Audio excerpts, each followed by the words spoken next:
สบายดีพี่น้องลูกหลานลาวไทยหัวใจเดียวกันเพื่อเสรีภาพและประชาธิปไตยทุกท่านยินดีต้อนรับทุกท่านเข้าสู่รายการเสียงประชาชนลาว Voice of the Lao People Bienvenue à toutes et à tous Welcome to everyone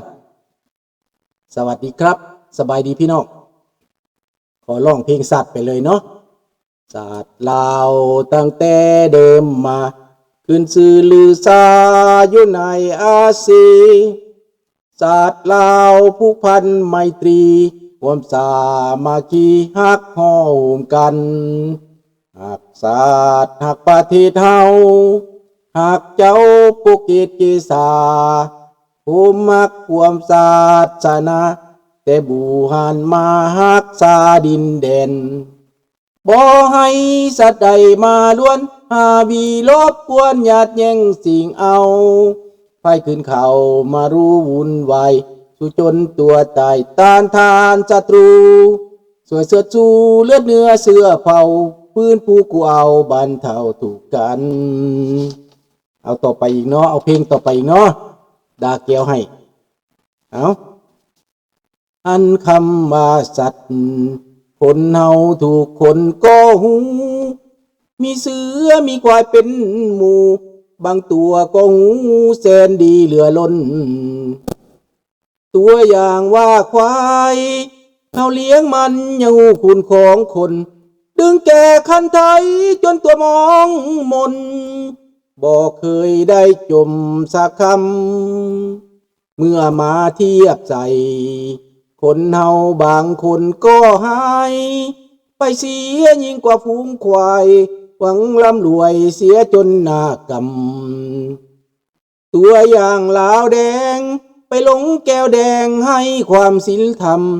จะลืมข้าวเหนียวเม็ดขาวงามงาม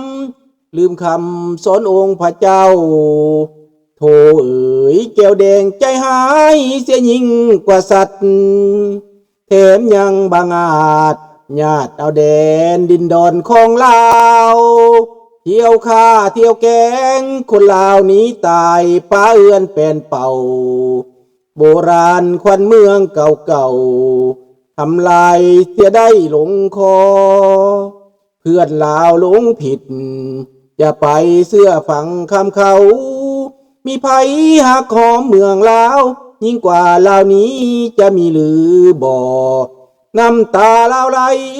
เป็นน้อยเป็นพันก็เพื่อหวังรอว่าอยากเห็นเมืองลาวนี้ก็สร้างตัวเพื่อคนลาวเองขอบใจเด้อโอ้ได้กาแฟมาแต่เช้าน้องมื้อนี้ก็ได้ขอบใจหลายๆเด้อน้องอามิโกะให้ร่ำให้รวยสุขภาพแข็งแรงถูกหวยรวยเบอร์เด้อได้กาแฟมาแต่เช้าเนาะมีกำลังใจอีกแล้วขอบใจหลายๆ thank you ให้โชคให้ลาภเด้อแล้วก็มื้อนี้ประเด็นของเฮาที่จะมาเว้านี้แต่ว่าลูกหลานอยากให้เว้าเรื่องตึกก่อนเนาะเรื่องตึกถล่มไปนั่นเฮาก็ฮู้จักแล้วว่าเป็นบริษัทจีนคนจีนมารับเหมาช่วงต่อก่อสร้างตึกถล่มในเมืองไทยนั่นบ่ต้องเว้าดอกเฮาเบิ่งเล็กนะเล็กทอดิ้วก้อยนี่นะเล็กทอดิ้วก้อยมาสร้างตึก30ชั้นพี่น้องคันสิเว้าแล้วมันสิเป็นไปได้บ่ตึกข้าพเจ้าเห็นตึกเขาสร้างในต่างประเทศนี่นะตึกสูงนั่นนะเล็กเส้นนั่นนะซ้ำแขนพุ่นนะพี่น้องซ้ำแขนเล็กก็ได้มาตรฐานเนี่ยเป็นเล็กที่มาตรฐานถ้าเล็กบ่ได้มาตรฐานบ่ได้ซีเมนต์คือกันซีเมนต์ก็กวดว่าใส่ซีเมนต์ถูกต้องบ่ตึกนั้นจะต้องกวดสอบได้ทีม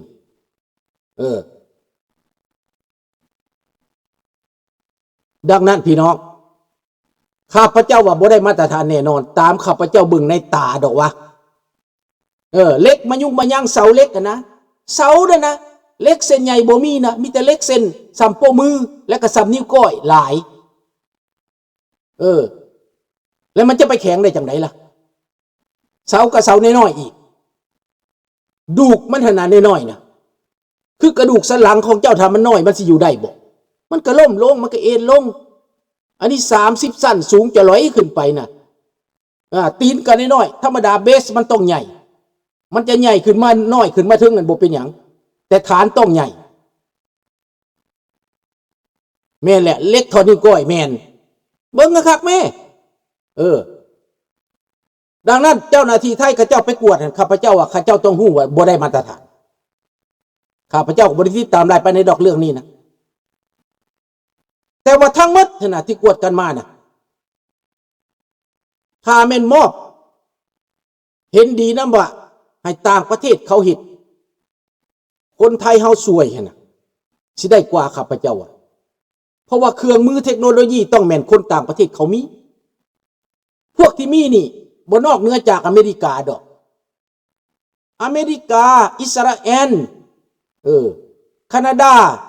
ฝรั่งเศสอังกฤษเขาสิมีพวกนี้นะเขาสิมีอุปกรณ์ในการช่วยเหลือเขาจะมีวิธีของเขาและเขาจะมีเทคนิคในการช่วยเหลือเพราะเขาประสบการณ์มาแล้วเขาประสบการณ์มาเรื่องเสี่ยวซ่านนี่มันต่างประเทศแน่นอนแต่ว่าอเมริกาหาก็เห็นเอาสแกนมาสแกนมันก็เห็นแล้วคันเอาสแกนมาแต่ว่าซ่าได้หลายมือได้จังได้ยินว่าเอาสแกนมาเห็ดหาก็มาเห็ดเมื่อวานนี่บ่ผ่านไปหลายชั่วโมงแล้วผ่านไปหลายมือแล้ว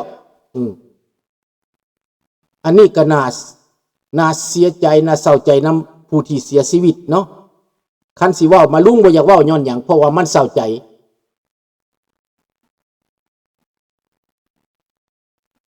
มันเศร้าใจคันว่าลุงบ่อยากว่าเรื่องตึกเดี๋ยวก็ย้อนดังสั้นแหละเพราะว่าเฮาเห็นแล้วว่าบริษัทของจีนนะบริษัทสกายหยวนบ่บริษัทอีสังสแกนดาวเทียมบุญเห็นหมดแล้วเขาเห็นหมดเรื่องนี้นะแล้วก็เป็นวิธีที่เขาไปช่วยอีกมันมีวิธีของมันได้บ่แม่นว่าคนไทยเฮาบ่เก่งดอกเก่งอยู่แต่เฮาขาดเครื่องมือขาดเครื่องมือประสบการณ์เฮากับบ่ค่อยมีแนวนี้น่ะเก่งหันเก่งแต่ว่าประสบการณ์เฮาบ่มีสามัคคีหันแม่นเฮามีความสามัคคีดีเป็นหยังจะมาถามแต่เรื่องนี้ก็ยังว่าเมียผู้เดียวยังว่าปอบสิเอาเมียจักคนเมียผู้เดียวสิมีเมียจักคนเจ้าก็ได้โอ้ย50 ปีเลยมาถามยังอีกดังนั้นพี่น้องอเมริกามามันเห็นโลดว่าคนติดอยู่ใส่สิเจาะเข้าไปมองใดก่อนบ่ต้องเสียเวลาคันฮู้ว่าอยู่เบื้องใดก็ไปเบื้องนั้นนี่อันสำคัญเด้มันจะย้อนเวลาได้หลายแล้วมันเบื้องไหนบ่มีคนเฮาก็จะดึงเครื่องไปทางนั้นเฮาจะขนไปทางนั้นจะแก่ไปทางนั้นแก่เครื่องไปทางบ่มีคนบนไหนมีคนเฮาจะบุกเข้าไปบนนั้นมันสำคัญได้นี่มันจะย้อนเวลาได้พี่น้อง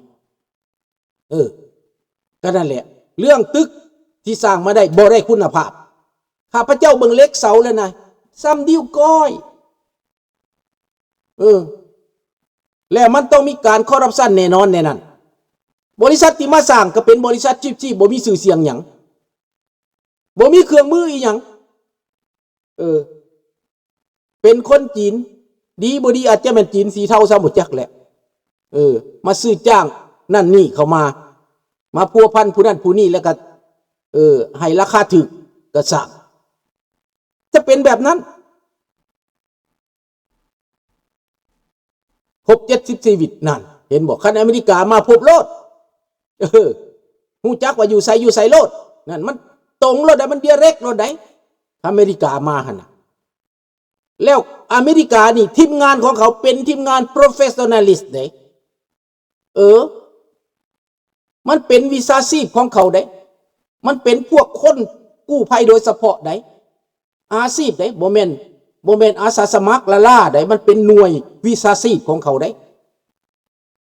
นี่ดังนั้นแหละถ้าว่าเฮาเรียกห้องเขานะปรากฏว่าหากอนุญาตวางอันนี้ได้ให้ทหารอเมริกามาเฮ็ดบ่ได้ดลได้นี่ได้แต่ก่อนนั้น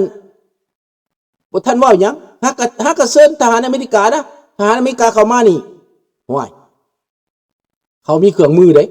ว่าแท้ๆได้นี่เลยมันเรื่องจริงได้นี่เลยเขาพร้อมจะประสบภัยทุกบ่อนแม่ทัพเพื่อที่7บ่แม่ทัพเพื่อที่6บ่เขามีบัตรพวกนี้นะเรื่องการกู้ภัยนี่นะเพราะว่าเหตุสงครามก็ต้องมีการกู้ภัยคือกันได้พี่น้อง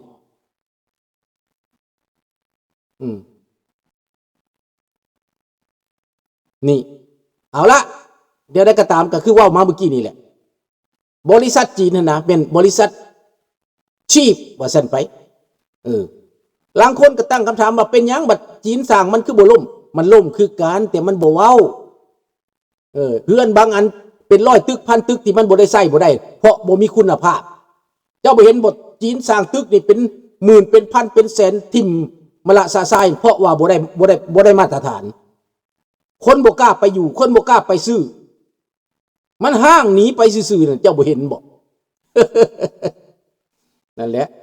ต่อไปมันสิถึกอยู่ลาวเด้อมันสิถึกอยู่ลาวพวกเพื่อนหลายสั้นน่ะนะถ้าเบิ่งบัดมันลงคั่นน่ะให้เบิ่งโลดบักต้องลุ้นมึงจังเบิ่งข่อยบ่อยากเว้าโลดแหละอันนี้แหละในเมื่อเป็นอย่างซี่พี่น้องเว้าเรื่องตึกเนาะโอเคผ่านไปเดี๋ยวนี้จะมาเว้าเรื่องว่าประเด็นสำคัญที่จะมาเว้าในมื้อนี้50 ปีแล้วลาวแดงยังดักดานพยายามปลูกฝังความเครียดแค้นในหมู่สังคมในหมู่นักศึกษาในหมู่นักเรียนในหมู่ชาวหนุ่มเอาไปฝึกทหารโรงเรียนมัธยมฝึกทหารเอาปืนอากาศมาฝึกมาคานสิเอามาฆ่าคนลาวด้วยกันสิไว้ฆ่าอเมริกาพวกลาวแดงนี่นะเสียไว้ฆ่าคนลาวด้วยกันไปฝึกทหารสร้างความเครียดแค้นนี่สิสร้างความเครียดแค้นปลูกฝังความเกลียดชังในหมู่สังคมลาวพวกที่ว่าบ่จักที่จักแดนพวกที่ดักดานคู่มือนี่ก็แม่นอันนี้เอาพวกชาวหนุ่มไปฝึกทหารสิต่อสู้ข้าพเจ้าว่าก็ดีคือกันเด้อดีคือกันอยู่บนใดเฮียนวีซ่าอาวุธไว้ลูกหลานเวลามีสภาพการมาจับปืนปิ่นปลายปืนขึ้นใส่มันโลดบาดนี้นะทหารคือกันตำรวจคือกันปิ่นปลายปืนใส่บักทองลุ้นบักขี้ต้มบักขี้ตุนบักขายซาดศัตรูตัวจริงของชาติคือบักทองลุ้นบักสอนใส่รัฐบาลโจรพวกนี้เป็นศัตรูของชาติบ่ต้องไปกวดหยังไปกวดกระทรวงกับเบิดกระทรวง2-3กระทรวงทุกกระทรวงเป็นโจรเบิดดังนั้นสิจับโจรฆ่าโจรพวกลูกหลานเฮียนประกอบอาวุธไว้เฮียนเรื่องการใช้อาวุธไว้จี้คอพวกโจรนี่ลงจากอำนาจดีแล้วมันฝึกอาวุธให้นั่นดีแล้ว